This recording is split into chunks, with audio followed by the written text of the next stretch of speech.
And right now, protesters continue to gather at Arizona State University in Tempe in support of Palestine. This is a live look right now at the Old Main right now, where that encampment was built earlier this morning. That's right. Protesters have been there since this morning, even after ASU officers rolled in and started making those arrests. This is 12 News at 10 o'clock this Friday night. Thanks so much for joining us. I'm Jonathan McCall, in tonight for Mark. And I'm Kariba Devine. We want to get straight to 12 News journalist Kyle Simchuk. And Kyle, what have you been seeing there just in the last few minutes? Well, yeah, guys, this protest now stretching into its 14th hour. Students here say they're not going anywhere until their demands are met. And as you can see, the group is occupying the alumni lawn outside of Old Main. They've set up tents and canopies and continue to chant Free Palestine. Now, we're also seeing a large police presence here. ASU and Tempe police monitoring this protest from the outside edges, and they have zip ties. Now, this is video from earlier this morning when police arrested 3 people for pitching tents, which are not allowed on campus. Police tried to take those tents down, but protesters responded by putting up even more. Activists are demanding ASU divest and disclose any ties to Israeli companies. And again, they plan to stay here until those demands are met. Yeah, so the university basically wants us to take down our tents. We have told them multiple times we're not taking down our tents. We're setting up here, camping out until our demands are met.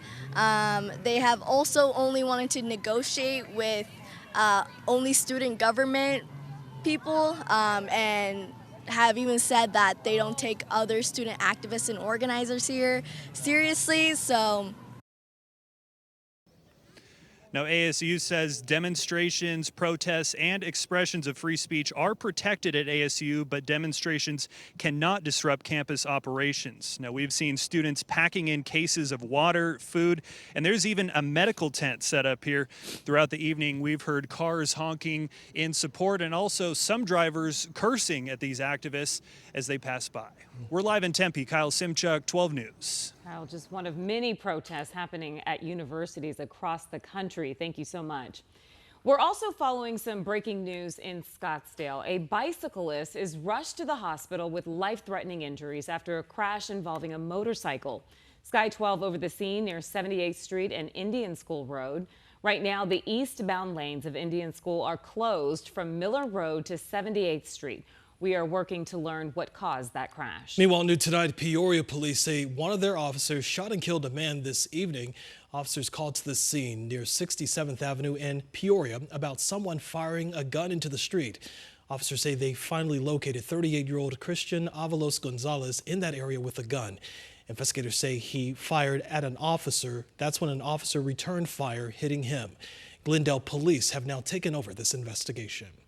Meanwhile, parts of the valley still drying out after some scattered showers making their way into North Phoenix. This is just from a few hours ago near I-17 and Deer Valley Road. Saw some lightning on my way back to the station. I know, a nice little surprise on this Friday night. Meteorologist Lindsay Riley is joining us to talk about our rain chances going forward. Hey, Lindsay. Well, we're actually still tracking some rain in the valley as we speak. In fact, crossing the 51 up near Bell Road and Thunderbird. We have a thunderstorm crossing right now, some lightning strikes there. The majority of the action has been up toward Cave Creek and Anthem, but areas as far south as Peoria, North Scottsdale, Deer Valley, picked up anywhere from up to 2/10 of an inch of rain as we move through this evening. The downtown area has remained dry. This one cell that you see here moving to the northeast toward Fountain Hills. More widespread activity up north near New River, as well as Anthem, Cave Creek, as well as Carefree. And this is continuing to push eastward. However, what you see on the radar, this is the last of it.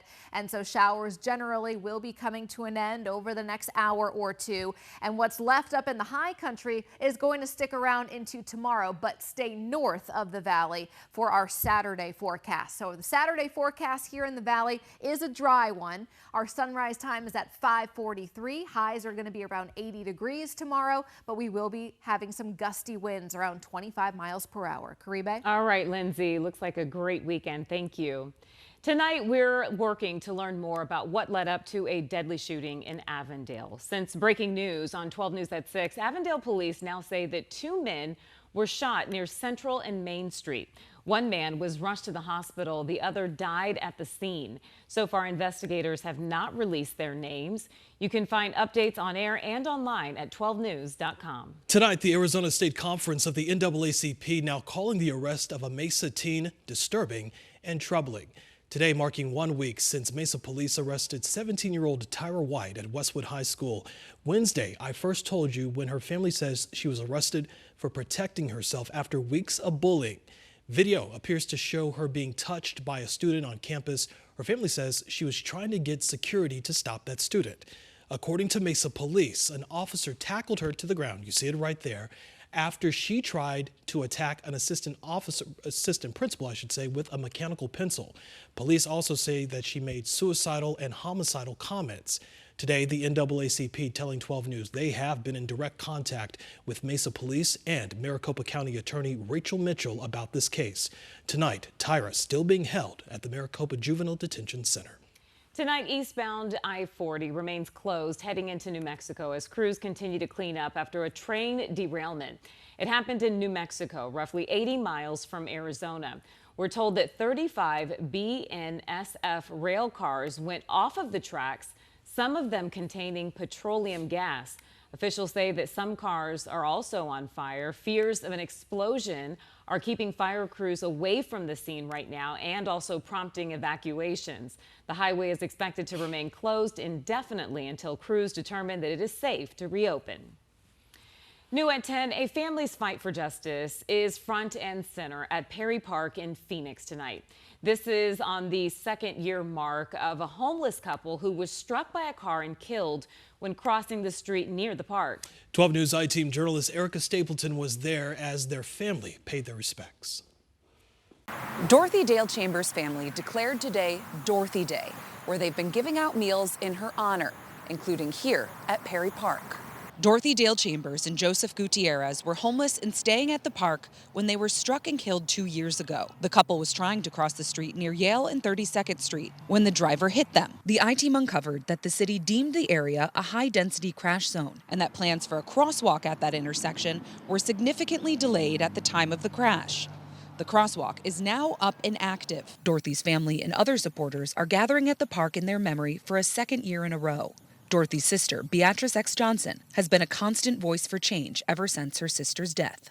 Every time we come, the wind is blowing. That's Dorothy, and that's Joseph. That's what that means, and that their spirit is still here. They are still with us in this fight that we are in to have accountability for both their lives. Say her name! Dorothy's family and friends were clad in purple, her favorite color, and released balloons in her memory. Her family is also suing the city of Phoenix in federal court, a lawsuit the city's asked the judge to dismiss. As for the driver involved in their deaths, he was originally charged in Phoenix Municipal Court, but that case was dismissed and passed on to the Maricopa County Attorney's Office, where they currently say the case is under review. Erica Stapleton, 12 News. Since 1919, the Maricopa County branch of the NAACP has been fighting for civil rights, justice, and equality of Arizonans. Tonight, hundreds of folks making sure that mission continued. I had the honor and the privilege of serving as MC of the organization's Freedom Fund dinner. A lot of fun happening out there tonight. Phoenix Mercury star Brittany Griner honored with the President's Award for her work with the unsheltered and freeing Americans being held captive overseas. Texas Congresswoman Jasmine Crockett, the keynote speaker. Organizers of the event say that every dollar helps to fund programs with health, education, voter mobilization, and civil rights. The organization says it is always accepting donations and volunteers to help with their mission.